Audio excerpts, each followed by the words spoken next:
ছেলে হওয়া এত সহজ না, অনেক কিছু ঘুরে আমাদের মাথায়।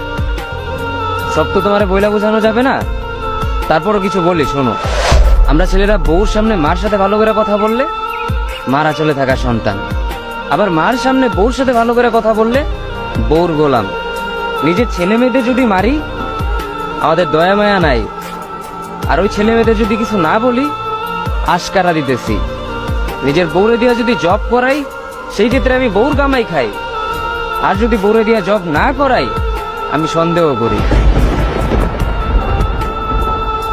সারাদিন ঘরের বাইরে থাকলে আমরা বাদাইম্মা, আর যদি ঘরের ভিতরে থাকি তাহলে বেকার, কাজ কাম নাই। আর এই তোমাদের মেয়েদের গায়ে যদি আমরা ভুলেও টাচ করি না আমরা নির্যাতক, আর যদি তোমরা মেয়েরা আমাদের গায়ে হাত তুলো আমরা কাপুরুষ। আর একটা ছেলে কি বা করে পুরা লাইফে নিজের জন্য? মার ওষুধের থেকে শুরু করে বউ বাচ্চার প্রত্যেকটা সব পালন করার দায়িত্ব একটা পুরুষের। কিন্তু কি লাভ এত কিছু কইরা? দিন শেষে একটা ভুল করলেই সবাই ভুলা যায় যে কে কি করছে তার জন্য।